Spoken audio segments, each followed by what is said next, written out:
Bonjour, aujourd'hui je vous refais mon vidéo ma routine teint parce que premièrement tous mes produits ont changé, mes pinceaux ont changé, mes techniques ont changé, je trouvais que c'était vraiment important de faire une mise à jour pour ce type de vidéo-là. J'ai le goût d'essayer aussi un nouveau concept, de le faire en deux parties, soit première partie vraiment ce qui est base, fond de teint, cacherne et poudre, et deuxième partie tout ce qui est contour, blush et highlight. J'avais le goût d'essayer ça parce que certaines personnes parfois aiment mieux juste regarder le fond de teint ou d'autres comment elle applique son blush ou son contouring. Donc c'est plus facile de cibler ce qu'on veut voir et ça fait des vidéos plus petites, donc plus faciles et rapides à regarder. Si ça vous plaît, laissez-le moi savoir ou si vous aimez mieux le tout en un seul vidéo, dites-moi là aussi et pour mon prochain update, je le ferai en un seul vidéo. Et voilà, juste avant de commencer cette série de deux petites vidéos, je veux juste mentionner trois petits trucs que sincèrement ils sont vraiment importants pour avoir une belle peau qui a l'air saine avec du fond de teint. Premièrement, vous nettoyez la peau matin et soir. C'est vraiment important parce que souvent, il y a beaucoup de monde qui néglige de nettoyer son visage le matin. Donc, si vous appliquez votre fond de teint en vous levant sur l'excès de sébum que votre peau a rejeté pendant la nuit, votre maquillage sera pas tellement propre et votre peau sera pas rafraîchie, va être moins capable de respirer. Donc, votre maquillage sera pas au meilleur de votre capacité. Ensuite, deuxième étape, selon moi, qui est la plus importante, c'est l'hydratation.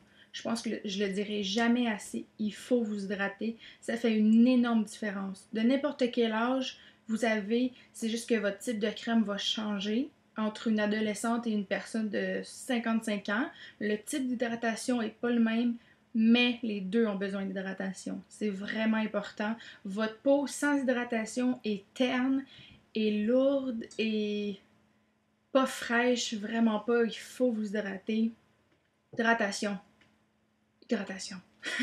Et ensuite, dernière petite étape que parfois peut paraître comme un luxe, mais ne l'est pas vraiment, et c'est l'exfoliation. Une fois semaine, qui est ça se vend un peu partout à différents prix, certains exfoliants, mais c'est vraiment l'étape qui va venir raviver tout l'éclat de votre peau, selon moi. Si vous êtes porté à avoir le teint terne, vous allez vraiment voir une différence parce que l'exfoliation enlève le surplus de cellules mortes de votre peau qui s'accumulent.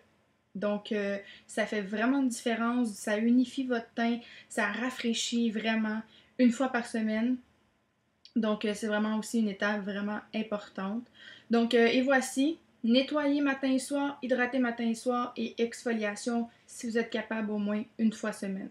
Donc, avec ces trois petits trucs-là, je suis sûre que vous allez avoir une belle peau avec fond de teint.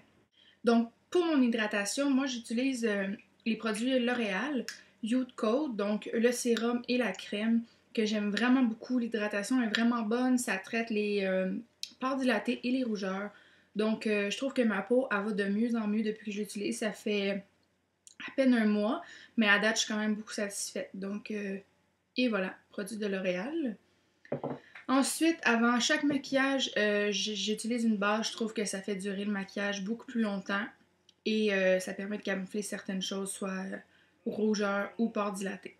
Juste avant de vous parler de certaines bases, je veux juste préciser que les peaux grasses à mix, c'est ceux qui ont les pores les plus dilatés parce que c'est les pores qui sécrètent le plus de sébum. Et les peaux sèches à très sèches, ils ont des pores vraiment, vraiment petits et serrés. On les voit presque pas à l'œil nu parce que justement, ils sécrètent vraiment pas beaucoup de sébum, donc vraiment plus petits. Donc, première base, c'est dans Bioderma, Sébium pore raffiné. Donc, c'est un 2 en un, une crème et une base. Quelqu'un qui n'a pas un gros budget, ça, je pense que c'est comme 20$, 21 ou 20. Bref, c'est 2 en un, fait que ça l'hydrate et ça camoufle les pores. J'aime bien. C'est ce que j'apporte dans ma trousse de maquillage quand je suis sur la route ou en voyage ou peu importe. J'aime bien. Ensuite, la Smashbox Photo Finish Light que j'ai utilisée dans certaines vidéos, que j'aime vraiment bien. Je l'ai utilisée tout l'été parce qu'elle est vraiment légère, donc sur la peau, on sent pas qu'on a plusieurs couches. Et elle camoufle les pores et elle diminue vraiment les rougeurs. Je l'aime bien. Ensuite, la base Miracle de Lise Boitier, je tenais quand même à vous la mentionner parce que je suis pas totalement satisfaite. Je trouve qu'elle est chère, elle est 30$, mais je trouve qu'elle n'en vaut pas 30$ parce que premièrement, sur les peaux grasses, ça roule vraiment facilement. Après, on essaie d'appliquer le fond de teint puis ça fait plein de petites granules. Je trouve que même si on en utilise vraiment pas beaucoup, je trouve des fois ça fait un fini gras. Donc, je l'ai essayé plusieurs fois, mais il y a tout le temps des petits aspects que j'aimais vraiment moins. Donc, je sais pas vous si vous l'avez et vous l'aimez, dites-moi ce que vous en pensez, comment vous la travaillez ou je sais pas. Mais bref, pour 30$, je trouve qu'elle n'en vaut pas la peine. Et les deux bases avec lesquelles je joue pas mal ces temps-ci, il y a la L'Oréal Perfecting Base que j'ai utilisée aussi dans quelques vidéos, que j'aime encore beaucoup. Ça peut paraître gras ou intense parce que c'est comme une petite pâte rosée, mais dès qu'elle touche à la peau, dans le fond, ça se réchauffe puis elle se manipule vraiment bien et sincèrement, elle cache les pores excessivement bien. Sérieusement, ça fait une peau unifiée et vraiment lisse. Donc, j'aime vraiment beaucoup, puis on n'en a pas besoin de beaucoup non plus, fait que la base dure vraiment longtemps. Et aussi, pour seulement 6$, la base ELF, sincèrement, j'en reviens pas qu'il y ait juste ce prix-là, parce que avec le petit silicone qu'il y a à l'intérieur, ça fait que la peau est vraiment lisse, vraiment douce. Ça camoufle aussi super bien les pores, puis c'est super léger. Donc, c'est elle que je vais utiliser aujourd'hui et que j'aime vraiment beaucoup. Donc, j'ai même pas besoin d'une pompe complète. J'en applique juste une petite goutte comme ça. Je sais pas si vous pouvez bien voir. Donc, on en a vraiment pas besoin de beaucoup. Et je l'applique principalement sur la zone T du visage, donc où j'ai le plus de pores à camoufler.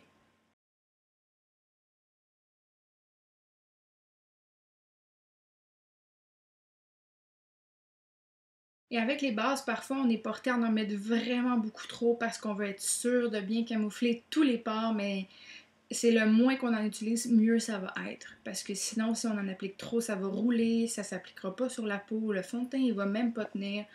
Donc, moins, mieux c'est. Ensuite, une fois que j'ai appliqué ma base, je vais utiliser le portfolio de Lise Boitier. Donc, ceci. Et dans le portfolio, je vais principalement utiliser la couleur verte, ici, parce que vert cache les rougeurs. Donc, comme vous pouvez voir, j'ai des tendances à la coupe rose au milieu du front et sur les joues.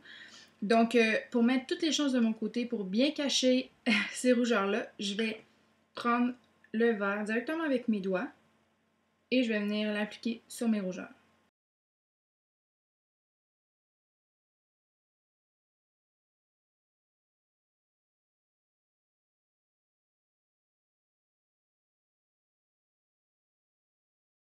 Encore là, il faut y aller avec modération parce que si on en met trop de vert, notre fond de teint, notre teint peut tourner gris. Donc, c'est vraiment d'y aller petit à petit et d'en rajouter. C'est plus facile, justement, d'en ajouter que d'être obligé d'en enlever. Là, ça vient tout perturber notre routine de teint. Donc, j'utilise principalement le vert. Si vous ne savez pas quoi faire avec les autres couleurs ou vous êtes intéressé, je peux faire un tuto sur le portfolio. Si vous voulez, vous pouvez faire une demande dans les commentaires et je vous le ferai avec plaisir parce que je trouve que c'est vraiment utile. Ceux qui n'ont pas nécessairement de rosacée ou de coupe rose, mais beaucoup de boutons, on peut l'utiliser, le vert, les boutons inflammés, cache-cerne illuminateur. Donc, si vous voulez un petit vidéo là-dessus, je peux vous le faire sans problème.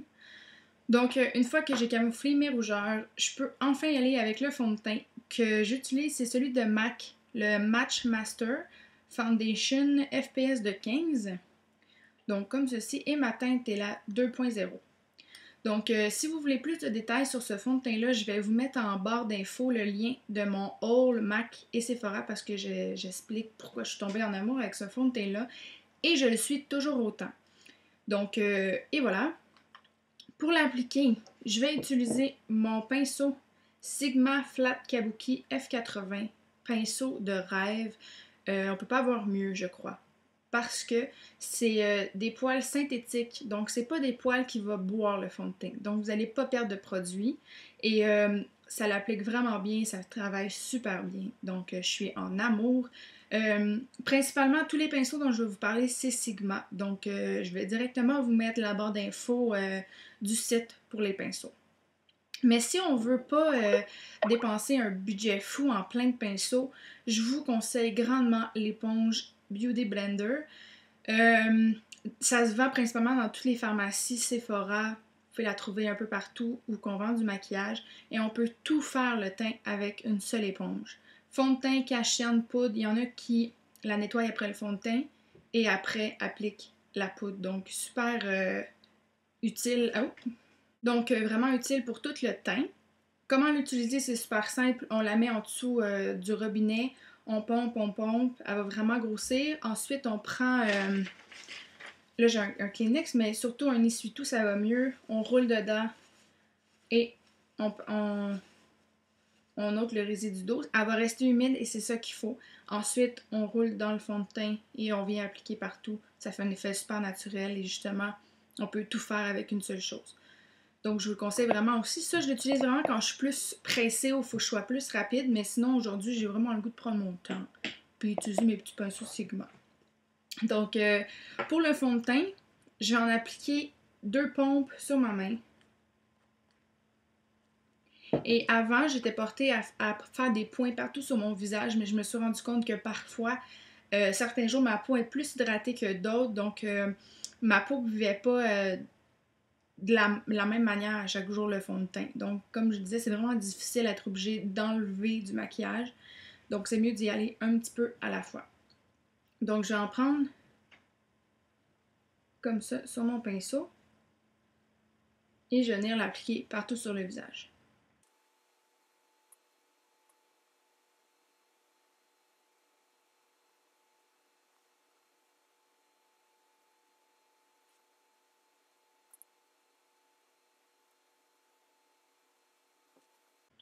Donc là, aujourd'hui, ma peau aboie plus. Donc habituellement, 2 pompes, je suis quand même pas mal correct. Mais là, je trouve qu'il en manque sur la joue ou sur le nez. Donc je vais en rajouter seulement une pompe. Et je fais la même chose.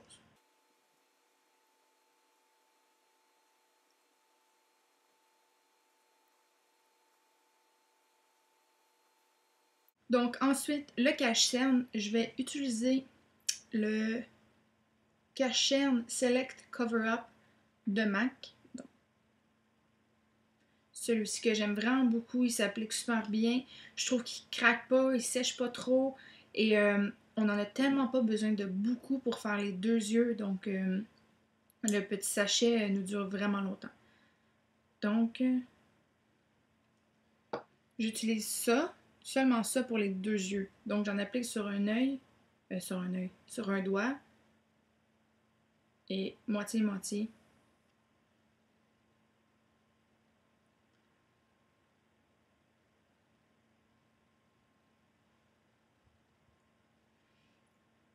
Donc j'applique grossièrement juste pour venir illuminer sous l'œil. Donc le cache-cerne va neutraliser mes cernes et en même temps illuminer sous l'œil. Pour venir fondre le cache-cerne, je vais venir utiliser mon pinceau Sigma, le Precision Angle, le P84. Donc comme ça. J'aime vraiment ce pinceau-là parce que l'angle ici va vraiment bien se fondre sous l'œil. Donc j'adore.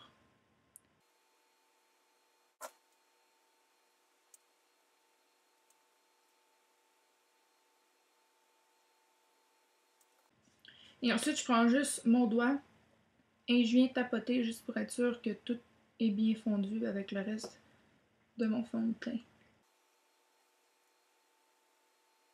Donc, pour venir fixer le tout, je vais premièrement utiliser dans ma palette 6 contours de Coastal Scents le rond blanc juste ici, qui va venir fixer le cache-cerne que j'ai appliqué. Et je vais utiliser le pinceau Sigma encore une fois, le... Ouf! Riez pas de mon accent anglais. Le Taparade Highlighter. Le F35 que j'aime excessivement aussi encore beaucoup.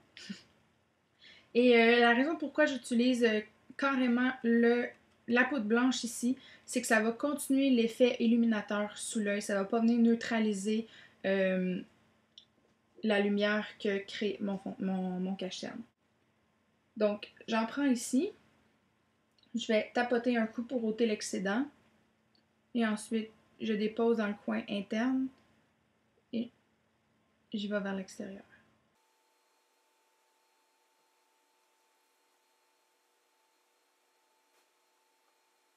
Donc, si on n'ôte pas l'excédent, ça peut spotter ou faire un spot blanc ou même avec le blush, n'importe quoi. On ôte l'excédent juste avant d'appliquer. Et j'applique une seule fois. Comme vous avez vu, je dépose et je fonds vers l'extérieur. On n'en applique pas plusieurs fois parce que là, ça va être beaucoup trop blanc et c'est vraiment pas l'effet qu'on veut. Donc ensuite, pour fixer le reste du fond de teint, habituellement, j'utilisais le MAC Studio Fix.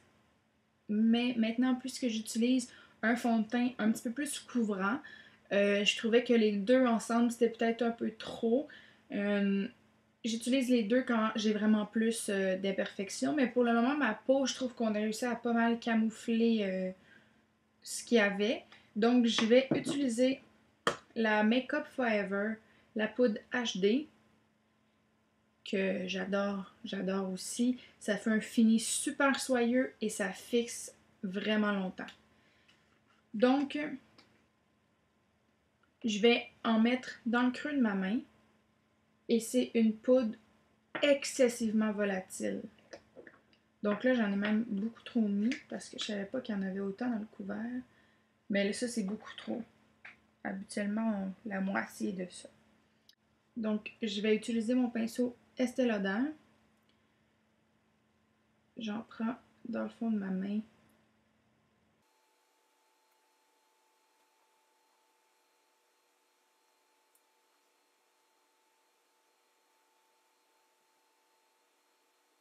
Donc et voilà, j'ai terminé la base de mon teint, donc fond de teint, cache-cerne et poudre. Si vous êtes intéressé à voir le contour, blush et highlight, je vous suggère d'aller voir la partie 2 de cette vidéo. Merci, au revoir!